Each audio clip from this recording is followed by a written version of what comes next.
एखादी गृहिणी असते आणि ती भरलेलं सिलेंडर उचलायला जाते आणि अचानक पाठीमध्ये जोराची कळ येते आणि ती तशीच वेदना मांडीपर्यंत खाली पसरत जाते. एखादी आजीबाई लहान मुलाला जमिनीवरून उचलायला जाते आणि त्याच वेळेस बरोबर पाठ कंबर भरून येते आणि पायामधून खाली कळ जाते.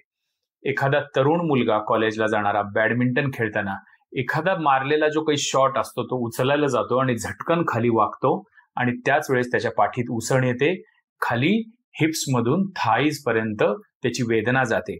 एखादा व्यापारी असतो किंवा मार्केटिंग मधला माणूस असतो, त्याचा भरपूर प्रवास होतो, बैठक जास्त होते आणि दुसऱ्या दिवशी जमिनीवर बसलेला असताना त्याला उठणं अत्यंत अवघड होतं आणि पायापर्यंत वेदना, तीव्र कळ, बधीरपणा अशी लक्षणं व्हायला लागतात. सगळ्यांना लक्षात आलं असेल ही कुठल्या आजाराची लक्षणं आहेत. आपण बरोबर अंदाज केला. या आजाराला सायटिका असं म्हणतात. तर या आजारामध्ये पेन किलर्स घेणं, फिजिओथेरपी घेणं, नर्व ब्लॉक घेणं अशा पद्धतीचे अनेक उपाय केले जातात. काही रुग्णांना यामध्ये फरकही पडतो, परंतु बरेच असे रुग्ण असतात की ज्यांना एवढं करूनही उपशय मिळत नाही आणि त्यांचं हे सायटिकाचं दुखणं, पाठदुखीचं दुखणं हे चालूच राहतं. तर मित्रांनो, मी तुम्हाला असं आश्वस्त करू इच्छितो की आयुर्वेदामधील ज्या स्नेहन, स्वेदन, वेधन, अग्निकर्म, बस्ती आणि वेगवेगळ्या प्रकारच्या दिव्य औषधी ज्या आहेत की ज्या आता मी नमुना दाखल समोर मांडलेल्या आहेत, तर या सगळ्यांचा उपयोग जर केला तर याच्यामुळं आपला आजार हा पूर्ण जाऊ शकतो. हा आतापर्यंतचा आमचा शेकडो नाही हजारो रुग्णांबाबतचा अनुभव आहे. तर आपण याची आज सविस्तर माहिती 2 भागांमध्ये पाहणार आहोत. पहिल्या पार्ट 1 मध्ये सायटिका नक्की काय असते, त्याची लक्षणं काय असतात, त्याची तपासणी कशी केली जाते, ही सगळी गोष्टी पाहणार आहोत आणि पार्ट 2 मध्ये आपण याचे आयुर्वेदाच्या दृष्टीने मॅनेजमेंट, उपचार हे पाहणार आहोत.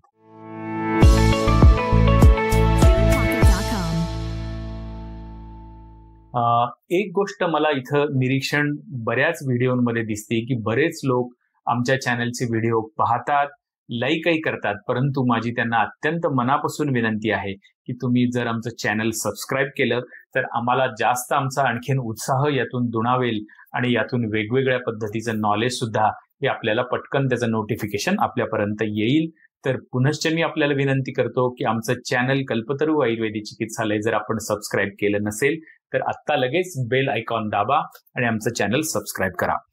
तर या आजाराला आयुर्वेदामध्ये गृध्रसी असा एक अत्यंत उत्तम शब्द आहे. तर गृध्रसी म्हणजे काय की गिधाड जे असतं त्याला हा शब्द आहे. तर गिधाडाची चाल जर कोणी पाहिलेली असेल जंगलामधली तर ती जशी असते तशी या सायटिका आजाराच्या पेशंटच्या बाबतीमध्ये होते. त्याचं चालणं जे असतं, त्याची जी चालायची जी गेट म्हणतो आपण पद्धती असते, कारण जसं काही एखादं पाय खोरडत खोरडत चालल्याप्रमाणे रुग्णाला चालावं लागतं, कारण पूर्ण एका बाजूची जी नस असते ती पूर्ण आखडलेली असते आणि त्यामुळे ही लक्षणं निर्माण होतात.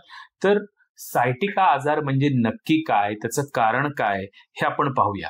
तर सायटिका या आजाराचं नाव जे आहे हे सायटिक नर्व यापासून झालेलं आहे. तर सायटिक ही एक नर्व असते जी डाव्या आणि उजव्या बाजूला आपला जो लंबर एरिया आहे, कमरेचा जो भाग आहे, तिथपासून खाली जे नर्व जे काही पुंजके जात असतात तर त्याच्यातून निर्माण होणारी ही पुढे जी नस असते ती म्हणजे सायटिक नर्व. ही आपल्या शरीरातली सगळ्यात मोठी आणि सगळ्यात लॉंगेस्ट अशी नर्व हिला म्हटलं जातं, कारण हिची सुरुवात मगाशी मी म्हटलं तसं लंबर एरियापासून सुरुवात होते आणि अगदी घोट्यापर्यंत पूर्ण पायाच्या अनुषंगाने ही नर्व खाली जात असते. त्यामुळे त्याची लक्षणं सुद्धा ही जास्त तीव्र असतात आणि मोठ्या एरियामध्ये हा आजार पसरल्याची आपल्याला लक्षणं त्यामध्ये दिसून येतात. तर बहुतेक वेळा आत्ता जी वरती आपण प्रातिनिधिक उदाहरणं सांगितली ही झाली प्रातिनिधिक. अशी अनेक कारणं असतात की ज्याच्यामुळे असा अचानक जर दाब पडला तर आपल्या 2 मणक्यांच्या मध्ये एक शॉक ऍब्सॉर्बर सारखी काम करणारी एक रचना असते, त्याला चकती आपण बोलीभाषेमध्ये म्हणतो किंवा डिस्क आपण म्हणतो, इंटरव्हर्टिब्रल डिस्क. तर ही एक अत्यंत हार्ड अशी कुशन असते की जी शॉक ऍब्सॉर्बरचं काम करत असते. तर जेव्हा असा अनइव्हन दाब आपल्या मणक्यावरती पडतो तेव्हा ही डिस्क जी आहे ती प्रोलॅप्स होते, ती बाजूला सरकते आणि दोन्ही मणक्यांच्या मधून येणाऱ्या ज्या नसा असतात ह्या नसा कुठेतरी पिंच केल्या जातात, चेपल्या जातात आणि त्यामुळं त्याची लक्षणं खालच्या भागामध्ये आपल्याला पायामध्ये दिसायला लागतात आणि यालाच आपण सायटिका म्हणतो. तर हा एक अत्यंत निदान करायला सुद्धा सोपा असा आजार आहे. दवाखान्यामध्ये स्ट्रेट लेग रायझिंग टेस्ट म्हणून एक टेस्ट असते. रुग्णाला झोपवलं जातं आणि त्याचा पाय वरती केला जातो झोपलेल्या अवस्थेमध्ये. जसा जसा हा पाय वरती वरती केला जातो तसं तसं त्याच्यामध्ये वेदना रुग्णाला एका विशिष्ट अँगल नंतर सुरू होते आणि त्यावरून त्याची तीव्रता डॉक्टरांना लक्षात येत असते. तर ह्याची लक्षणं कुठली असतात? वेदना हे जरी महत्वाचं लक्षण असलं तरी याच्यामध्ये नर्वची इन्व्हॉल्वमेंट असल्यामुळे बधीरपणा हे एक महत्वाचं, मुंग्या येणे, बधीरपणा येणे, वेगळ्याच पद्धतीचं सेन्सेशन जाणवणे. कारण ही नर्व जशी जशी खाली जात असते तशी तशी ती त्या भागातले जे स्नायू आहेत त्यांना संवेदना पुरवण्याचं काम करत असते. त्यामुळं ही नर्व जशी अफेक्ट होते त्या भागातल्या ज्या मसल्स असतात त्यांच्यातून येणाऱ्या संवेदना व्यवस्थित मेंदूपर्यंत पोहोचत नाहीत आणि त्यामुळं बधीरपणा, मुंग्या येणं ही लक्षणं याच्यामध्ये निर्माण होतात.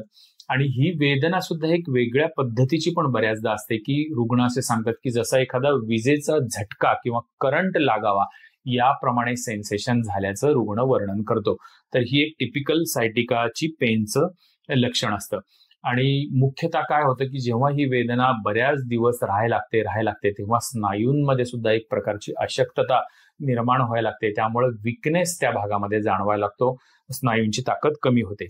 आणि ही लक्षणं जर अत्यंत तीव्र स्वरूपामध्ये असतील, डिस्क प्रोलॅप्स हा खूप अॅक्यूट जास्त प्रमाणामध्ये जर असेल आणि नर्व जास्त प्रमाणे त्यामध्ये जर इन्व्हॉल्व्ह झाली असेल तर मल आणि मूत्र निर्हरण करणारे जे काही आपले अवयव असतात, ब्लॅडर आहे किंवा आपल्या आतड्यांवर नियंत्रण करणारे जी काही नर्वचं सप्लाय आहे त्याच्यामध्ये सुद्धा प्रॉब्लेम येतो. त्यामुळे मलमूत्रावरचं नियंत्रण जाणं हा अत्यंत अॅक्यूट सायटिका जेव्हा असते तेव्हा हे लक्षण असतं. आणि अर्थातच ही अवस्था जी असते ही शस्त्रसाध्य असते. यावेळेस तडकाफडकी शस्त्रक्रिया करणं हे क्रमप्राप्त असतं. तर या पद्धतीने आपण आता सायटिका हा आजार म्हणजे काय, त्याला कोणकोणत्या घटना कारणीभूत होऊ शकतात, लक्षणं काय असतात याचा आढावा घेतला. दुसरा भाग पाहायला अजिबात विसरू नका. त्याच्यामध्ये सगळ्या ह्या ट्रीटमेंट्स आपण डिटेल याच्यामध्ये स्पष्टीकरण सांगणार आहोत आणि त्यातून आपण कसा सायटिका आजारावरती विजय प्राप्त करू शकतो यासाठी दुसरा भाग जरूर पहा. धन्यवाद.